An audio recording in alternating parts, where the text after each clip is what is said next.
Hey everyone, this is DyanaRozay. Welcome to my channel. I have a commentary for Love and Marriage Huntsville.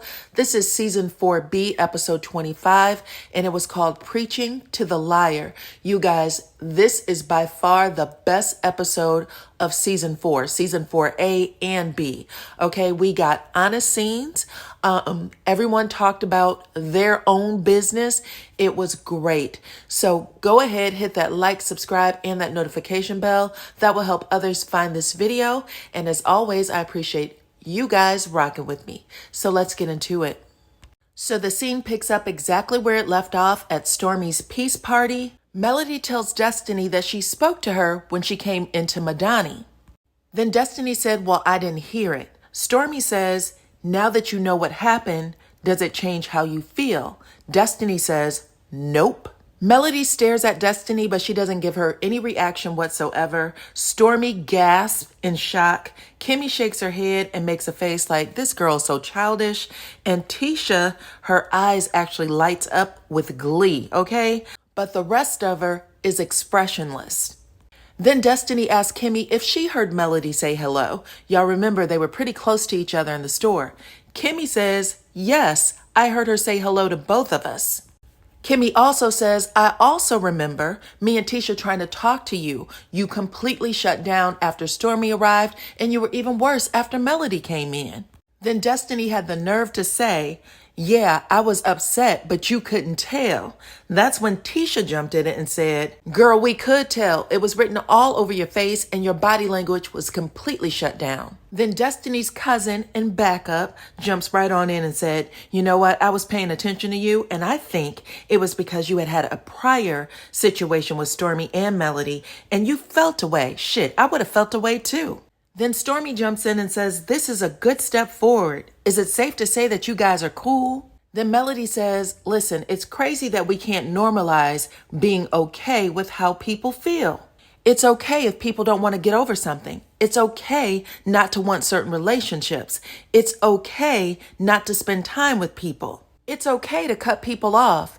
It can just be about respect and let people do what they do. Now, while Melody was talking, everybody on the other side of the table was doing something, okay? Tisha was playing with her hair because it hit. Destiny was smirking and smiling because it hit. And for some reason, Tiffany had her eyebrow raised up like she was questioning everything that Melody was saying. But Mel wrapped it up and said, look, me and Destiny are cool with where we are, and you guys should be too. Destiny says 100. Then she lifts her glass up to toast, like, I will drink to that. Melody said, I ain't got nothing in my glass, but I'm going to clink to that too. In confessional, Melody says Destiny can feel however she wants to feel, even if she's angry. As long as she's not coming at her crazy, she's cool with it. Then Stormy says, I think we resolved our problems, and she gives everyone a Canvas Beauty gift bag. Then everyone is getting prepared to go, and Melody and Kimmy are walking out together. Then Mel asked Kimmy if she was okay because she had teared up a little bit, and she is not used to seeing Kimmy do that. Kimmy said that she was okay. She said that she has a lot going on, but she's not ready to talk about it now. And then Kimmy tears up again, which causes Mel to get a little misty-eyed. Kimmy tells Melody that she appreciates her more than she knows, and then they hug. Then Melody tells Kimmy, you know we always be leaning on each other, and when we talk, it doesn't go any further. In confessional, Kimmy says that she sincerely appreciates Mel and that she loves her, but she is not ready to share it with anyone until she gets the biopsy results. In the next scene, Marceau and Tisha are having date night. Marceau says, despite popular belief, he's a romantic guy. Then he said the kids are gone, but he doesn't know where they are. That's Tisha's job. Marceau said that they are having a carpet picnic, complete with cheese, wine, a charcuterie board, and pickled watermelon. Then Tisha asks, what's the occasion? And Marceau says, I want to be a better dude for you. He said, I could be better, and I think you are deserving of me being a better guy. Now, I want to point out that Tisha was not overly giddy. She was very measured in how she spoke, and she said, I appreciate that. Then she asked if it had anything to do with the couples retreat and if Dr. Francis had an effect on him. Now get this, Marceau tells her that whether he thinks something is wrong or not, she thinks something's wrong, and he wants her to know that he loves her. Now, I don't know who wrote that out for him, but it was a long time coming. Tisha says that I can tell Marceau is listening because their communication is improving. Then Tisha said the best part of the retreat for her was getting to know the other couples, Louis and Tiffany in particular. Marceau said that Dr. Francis was really hard on Louis and that he believes that he's incredibly biased. He said that Dr. Francis thought everything he said was wrong, wrong, wrong. He also said that Dr. Francis thinks all masculinity is toxic, and that's not how he thinks, so he's the wrong therapist for him. Then he tells Tisha that she needs to get a new therapist if she wants him to be involved. Tisha asked him for the criteria, and Marceau gives her an answer that is impossible for her to personally achieve. Marceau told Tisha to find a therapist with no biases. He says, I want a therapist that I can see they are living the life that they are advising about. He told her to make sure that they're open so that he can see both their good and their bad. And he said, I don't want anyone who's perfect because perfection is always fake. So like I said, that list is very personal to Marceau, and he never asked her what she wanted out of a therapist. So it definitely sounds like he's setting her up to fail, which is probably the reason for that beautiful carpet picnic. You make her think that you want to move forward with therapy, only you give her a list that you know she'll never meet. Then Tisha lets Marceau know that she's throwing a period party for the girls. The girls are getting older and it's about that time. Marceau asks if he has to be there, and she said no, it is an all-girls party. Then she thinks about it and she's like, you know what? It may be a good idea for you to be there. You never know what will happen. Then she gives examples like Martell has 3 daughters. Destiny was raised by her dad. It may be helpful for you to be here so you can learn some things. Marceau said, well, I got a wife. Then Tisha turned her head and said, Jesus Christ. And she said it in a very annoyed tone of voice. Marceau said, if anything happened to you, I'll be married within 2 weeks. Tisha said, well, if anything happened to you, I'm going to stay single and I'm going to enjoy that insurance check. Marceau said, don't be out here being a thought. They already have rumors out there and I will come back and haunt the hell out of you. Tisha started laughing, but the real joke is that Marceau has more rumors about being a thought than Tisha. Okay, next scene. So Maurice is driving Kimmy to get her biopsy, and when I tell you, you could feel the tension in the car. You could feel the nervousness, the worry, all of it. They were playing this music in the back. It was somber. It was insane. So they discussed the procedure, what's involved, how long it will take, and Kimmy admits to being pretty nervous. Maurice asks if he could be in the room with her during the procedure, and Kimmy says she'll see. Then to lighten the mood, he said that if everything goes okay, he expected her to cook dinner tonight. Kimmy says, you're going to dote over me for 24 hours, or at least until my brain stops racing. Maurice tells her, I'm going to take over everything. In confessional, Kimmy says that she is a firm believer that Jesus takes care of her personally. Then she said everything happens for a reason, even if you don't understand it. And she said that she accepts that. Then they pulled up to the doctor's office and Kimmy asked Maurice to pray before they got out of the car. So next up is Destiny and Melody. Melody shows up at Destiny's photo shoot for her single 10. Mel greets Destiny with a hug. There's also a photographer there. He was the one shooting pictures of Martell at the beginning of 4th season, but I think he was also like either season 1 or season 2. So he's been on the show before. Either way, Mel and Destiny are having this really friendly girlfriend banter. They fell right back into their old friendship. Melody was giving Destiny pointers on how to pose for her photos. Destiny was making jokes about how big Melody's butt got. Destiny even asked Melody if she looked like Big Bird in her dress, to which Mel responds, it's okay. I had to wear a bright yellow dress before too.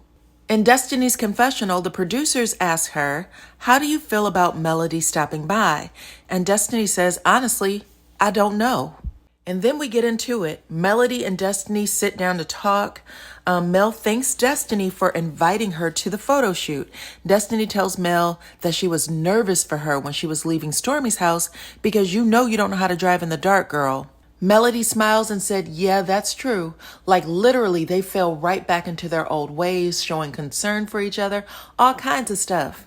Then Destiny thanks Mel and says that she is glad that she was able to support her at the photo shoot. And Mel says, well, I intended to, support your song too. Like I made a video for you and everything. Then we get a clip of Melody singing Destiny's song 10. It is playing on the radio and Melody is dancing and bopping around, okay? She said that she intended to post it to show her support, but after everything went down at Madani, she said she couldn't do it. Melody said that she thought that maybe her and Destiny could have some sort of talk when she had came to her store. But she said after she said hello, she realized it wasn't the time.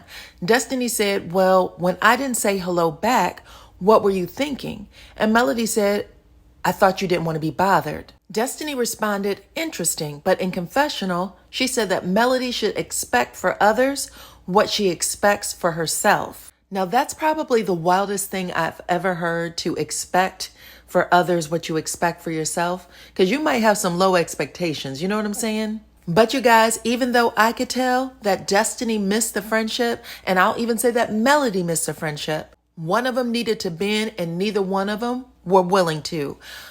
Destiny had been told by several people that her energy was off, her mood was off, her vibe was off. And instead of her saying, you know what, there were some things I could have done differently too, she didn't do that. Melody brings up that Destiny called her a manipulator. Destiny said she didn't do it. Then production gives us a flashback of Destiny calling Melody a master manipulator.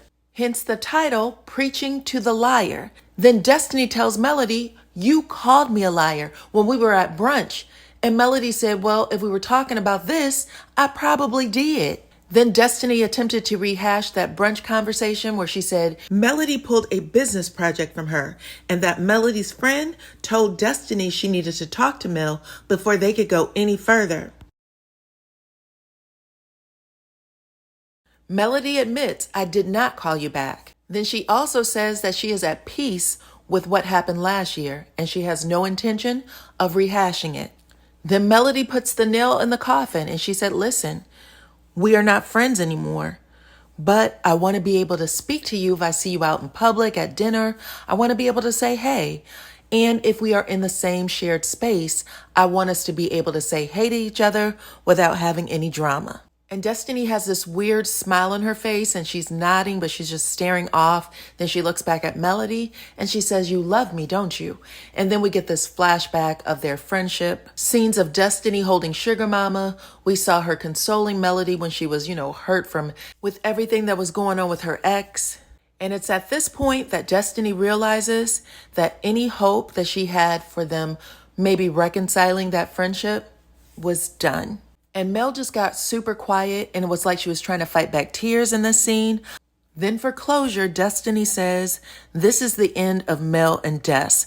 We went through something traumatic together. You have to admit that. We will forever be etched in each other's hearts. And you could tell that Melody was very much in protection mode at this point. She had prayed over this situation already. She received the answer that she needed. She's already been rewarded for her choices and she is not turning back. In confessional, Destiny says that her and Mel could have been Thelma and Louise without the cliff dive. And that's how that scene ends. And I really wish we could have gotten the scene a lot earlier as opposed to dragging this out, because it just made everything feel way more intense than it ever needed to be. Next scene. So you guys, Tisha has the period party for her daughters and their friends. And it seems like a really nice event. And then Maurice actually arrives at the event. He comes in and he asks to speak to Tisha. Tisha says there is no reason for Maurice to be here, so she hopes nothing is wrong with Marceau. Once she gets outside, Tisha's like, why are you here? This is an all-girls event. He was like, yeah, I wouldn't come here for anything like that. We have something to tell you. And then Kimmy starts walking up to Tisha and you can tell something's wrong. Tisha hugs her and she's like, how's everything going? You're supposed to be here. Kimmy said, well, I was supposed to be here, but I'm not going to be able to make it today. I've been trying to call you and Marceau because I wanted to tell you guys at the same time, but you haven't been answering your phone, so I just decided to come up and tell you. And then Kimmy says, I have some bad news, and her voice starts to crack. And then she begins to tell her story. And she said, last week, I found a lump in my breast, and she points at it. And then she said, I found another one in my lymph node. And you can tell that Tisha is processing this. She's trying to register it. She says, oh no, Kimmy, oh no. And she hugs her. And Kimmy is bawling. In confessional, Kimmy says that she has triple negative breast cancer, which is the most aggressive form that you can get. But she also said that she found it early and she is only in stage 2, which means that her prognosis is really good. And then Kimmy, Maurice, and Tisha all hug. And then Kimmy ends up giving Tisha a gift to give to her daughter. She said this was something I intended to bring her. She can carry all of her feminine products in here, which was really sweet because even though she was in a very sad and dark place in that moment, she was still thinking about Tisha's daughter. So then Tisha goes back inside and you can tell that she is broken. Like you can see the pain all in her face. And that was the end of the episode. So you guys let me know what you think about all of this. We got some good stories this episode. Let me know what you think about Melody and Destiny and their closure. Let me know what y'all think about Tisha and Marceau. I told y'all what I thought. Let me know what y'all think. And let me know what y'all think about where we are with Kimmy and Maurice right now. Kimmy did disclose that she has cancer, clearly the most aggressive form, but they caught it early. And she's looking good on her videos. You did see in her confessional, you could see her little port. So you guys let me know what y'all think about all of this in the comments. Like the video, subscribe to my channel, hit your notification bell, also become a member, and I will check you all on the next one.